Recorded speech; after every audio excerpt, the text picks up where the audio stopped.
Welcome, everyone. Thanks for joining us on this video. I'm here with actually a good friend of mine and also one of the advisors on the AutPlay advisory board. But that's not what we're here to talk about, our friendship or the advisory board. We're here to talk about digital play therapy, and Dr. Jessica Stone is, in my opinion, the expert in this. She obviously is the creator of this concept and has written books on it, which we'll talk about later. But we want to share a little bit with people, Dr. Stone, about, what digital play therapy is. Maybe they've never even really heard of this. So can you start out with just kind of explaining briefly what is digital play therapy?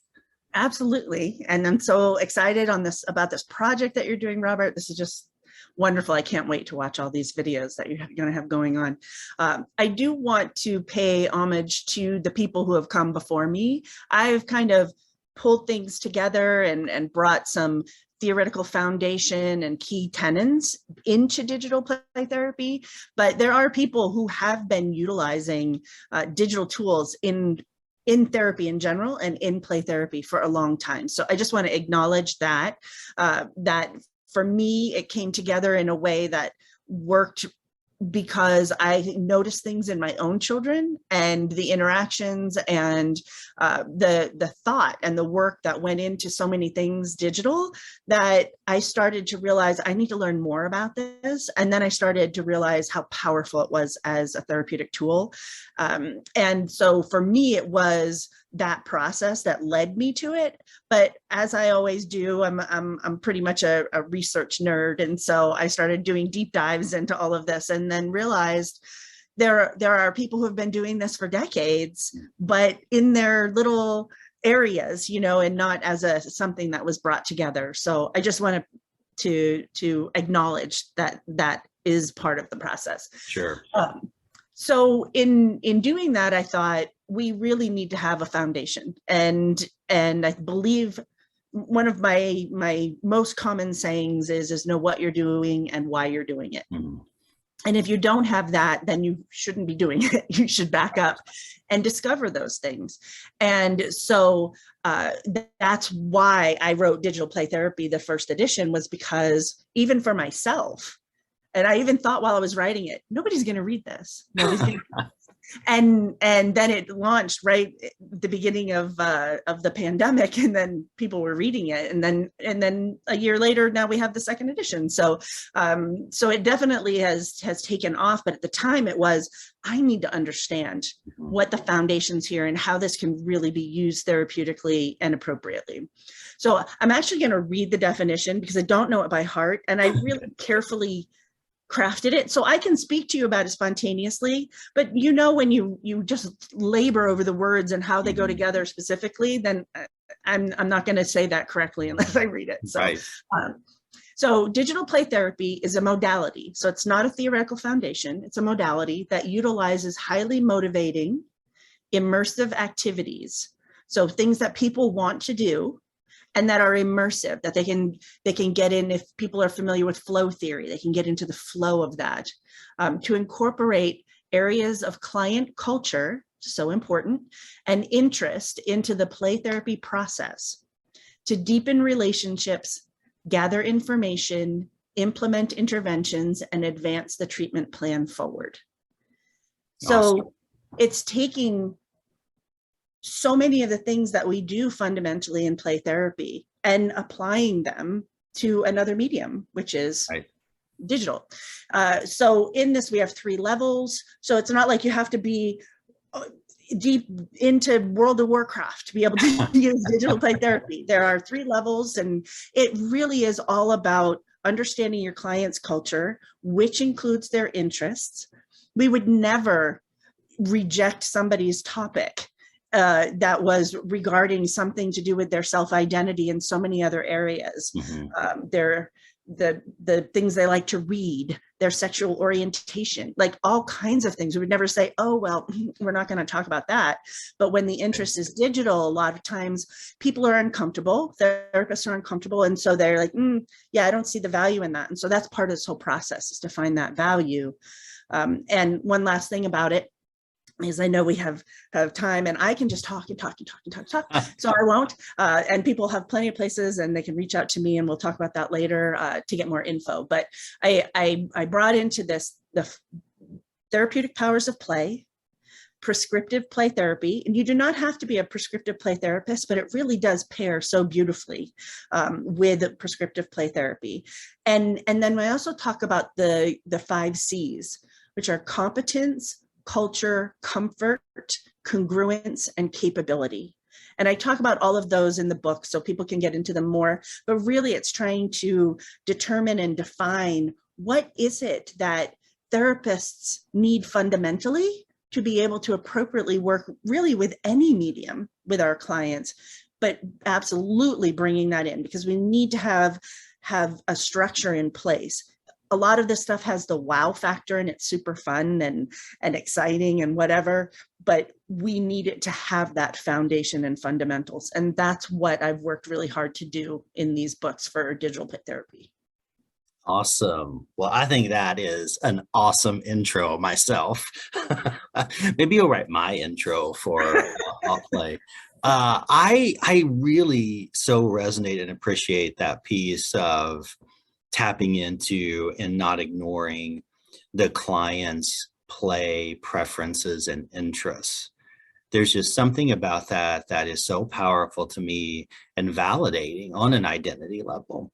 And when you are this therapist who's like, oh, okay, yeah, I'm okay with that, and even more than okay, if you're like, I get that, just the difference it makes. I've kind of even seen physical reactions from kids who find out, that I know what a Nintendo Switch is, or that I play Animal Crossing or something as simple as that. They're just like, what, really? Right. And there's a relationship development piece there that comes from the valuing of what they care about, right? And I love that part of what you said in your definition. I think that's really cool. So who would, I think I have some ideas, but I'll let you speak to this. Who would be the candidates for this? So if you were like, well, I want to learn more about this and use digital play therapy, like who would I use this with? What populations? Or are there specific diagnosis or issues? How would that play out? So I kind of don't like my answer. And it's because I am a cautious person, and I want to, I almost never say never and always, because there are always exclusions or exceptions or considerations that we have to have when we are looking at pretty much anything. And I always go back to that normal bell curve, where 68% is in the middle, and then we've got the 2 ends. And I think it's important to always acknowledge those 2 ends. So in that and that belief system, I also want to answer at the same time and say, almost anybody, because really it's about what their interests are and what their therapeutic needs are. And if they're already in that digital native, meaning that they've grown up with this and they don't know life any differently, and at least have some piece they're interested in, whether it be social media, Snapchat, TikTok, those kinds of things, or it's actual gaming, virtual reality, console, whatever it is, most likely our clients are using something. There are people who aren't, and that's totally fine. It's important for us to have options. So that's part of the answer, is if that's their interest, then it makes sense to use that, because we're incorporating their culture and their interests, and we're entering into their world, right? And into co-play with them. The other part of that is there are particular populations that do really, really well. And this would be well suited for because of their diagnoses and whatnot. So neurodivergence, absolutely. A lot of different people under that umbrella heading. And then anxiety, depression, self-identity exploration. And that's a huge topic, right? Because that goes in many, many, many directions. And then we can get into defiance and behavioral issues. And it really just is woven into so many different directions that it's hard to define, because it depends on the particular people, what their interests are and what their needs are. But what we're doing is taking those fundamentals and we're meeting them with a medium, which happens to be digital.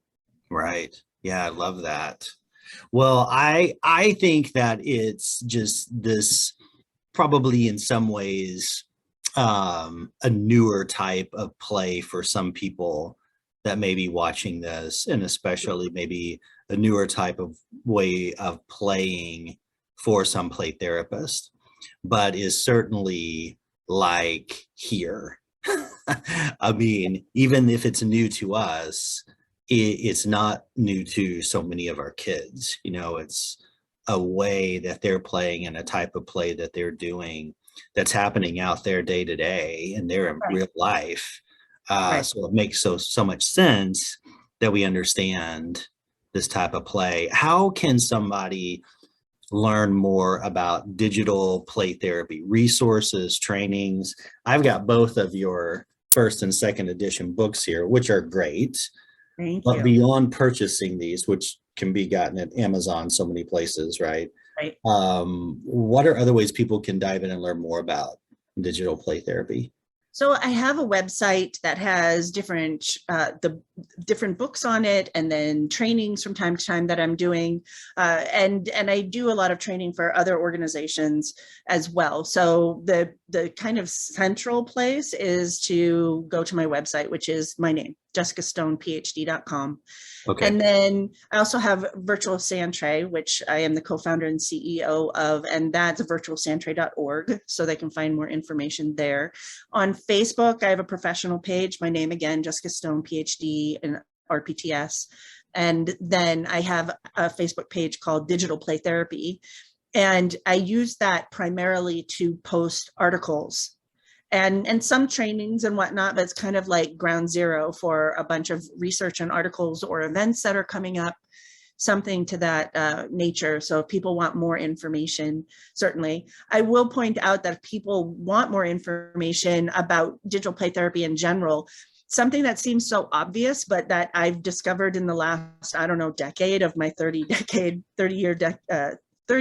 I'm super old.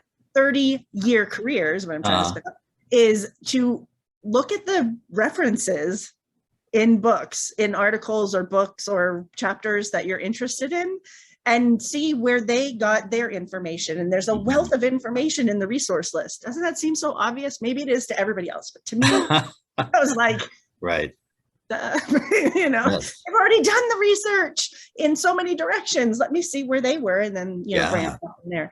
One last thing, because I know we have to go, but one last thing I want to say is, as to piggyback on what you were saying about this being somewhat relatively new to some people, and maybe a little bit scary in some ways, is that I want to fully acknowledge that we as a field want to do no harm.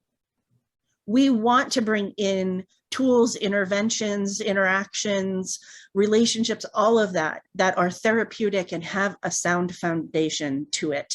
And I fully honor that. And so it's okay to be nervous about this because it's new to whoever, you know. Some people are listening and they're well-versed, but for those who are not, it's okay.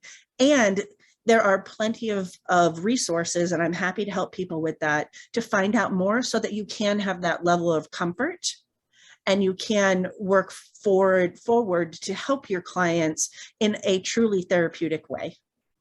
That is awesome. I love that. That's a great way to wrap it up. So if you're interested, lots of options here to get more information. All the links to Dr. Stone's website and also her other resources on social media. The books, of course, Digital Play Therapy Edition 1 and 2 now out. So go learn more if you're interested and explore more about this play therapy modality, because I love learning about play therapy theories and approaches. So anything that comes out, I want to know more. So thank you for watching this. Thank you, Dr. Stone, for doing this interview and bringing this into our field in this way. Really appreciate it. So thank you guys for watching. Take care. Don't forget to subscribe to the YouTube channel. Bye.